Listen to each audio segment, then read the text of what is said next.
ഈ ജ്യൂസിന്റെ പേരാണ് സമദ്. ഇത് കിട്ടുന്ന കടയുടെ പേരാണ് അസീറു സമദ്. സംഗതി അങ്ങ് മദീനയിലാണ്. ഒരു വെറൈറ്റി ആണെന്ന് മാത്രമല്ല, ഇവിടെ പൊതുവെ ജ്യൂസുകളെല്ലാം ചീപ്പ് നല്ല ക്വാളിറ്റിയാണ്. രീതിയിൽ എന്തൊക്കെ ഉണ്ട് എന്ന് ചോദിച്ചാൽ ഞങ്ങളുടെ കൂട്ടത്തിൽ അറബി അറിയണ ഒരേ ഒരാളുള്ളൂ. മൂപ്പര് തർജ്ജമ ചെയ്തു തരും. هذا مشكل. ايوه اللهم انا ترجمه ترجمه ഉണ്ട്. ايس كريم افوكادو പിന്നെന്താ പറഞ്ഞു?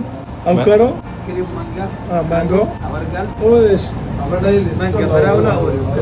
اورجل يعني ايش اي شيء فراوله حليب اوريو يعني هذا ميكس മിക്സ് ആണ്. എല്ലാം കൂടി അറബി അറിയണ മൂപ്പരുടെ അവസ്ഥയാണ് ഇപ്പൊ ഇത്. എന്തായാലും മാങ്ങ, അവക്കാഡോ, സ്ട്രോബെറി, മിൽക്ക്, ഐസ്ക്രീം ഒക്കെ കൂടെ ആയിട്ടുള്ള ഒരു മിക്സ് ആണെന്നുള്ളതാണ് എന്റെ ഒരു അറിവ്. 5 ഐറ്റം വെറൈറ്റി ഓർഡർ ആക്കിയിട്ട് 5 മാങ്ങ ജ്യൂസാണ് വന്നത്. അറബി എവിടെയോ ഒന്ന് കഴിച്ചു. ഇതാണ് സമദ്. അപ്പൊ സമദ് എന്ന് പേരുള്ള നിങ്ങളുടെ കൂട്ടത്തിൽ വലിയ നിലയും വില ഇല്ലാത്ത ചങ്കൾക്കൊക്കെ അയച്ചു കൊടുക്കി. മാങ്ങ ജ്യൂസ് റെഡ് കളർ ഒക്കെ ഉണ്ട്, എന്താണെന്ന് ചോദിക്കരുത്. ചോദിച്ചാലും വയ്യ, പറയാനും വയ്യ എന്ന അവസ്ഥയാണ്. അപ്പൊ ഇതാണ് ഗൂഗിൾ അസീറു സമദ്.